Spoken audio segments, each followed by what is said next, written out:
مرد پر عورت کے 15 حقوق۔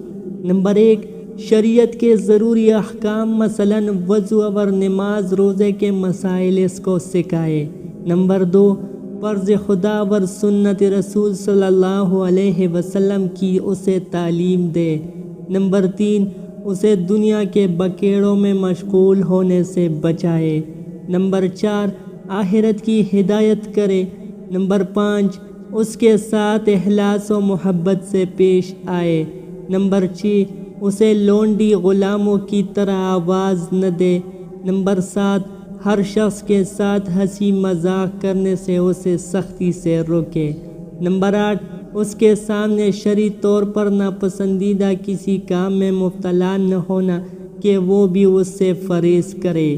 نمبر 9، پابندی شریعت اپنا شعار بنائے تاکہ عورت بھی وہی طریقہ اختیار کرے۔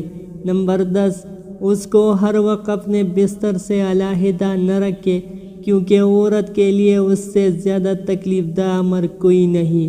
نمبر 11، ایسی زینت و آزائش سے جو خلاف سنت نہ ہو منع نہ کرے۔ نمبر 12، اس کو کوٹے پر چڑھنے کا حکم نہ دے۔ نمبر 13، غیر عورتوں کے ساتھ زیادہ میل جول سے منع کرے۔ نمبر 14، اسے ایسے کام میں مشغول نہ کرے کہ اللہ تعالیٰ کی یاد سے غافل ہو جائے۔ نمبر 15، مالدار شخص کے گھر جانے کی اسے اجازت نہ دے خواہ وہ ہمسایہ ہی کیوں نہ ہو۔ لہٰذا جو عورت اپنے شوہر سے ان عادات کو اپنائے گی اللہ تعالیٰ اسے ضرور جنت میں داخل کرے گا اور قیامت کے دن اللہ تعالیٰ کے دیدار اور شفاعت رسول صلی اللہ علیہ وسلم اسے میسر ہوگی۔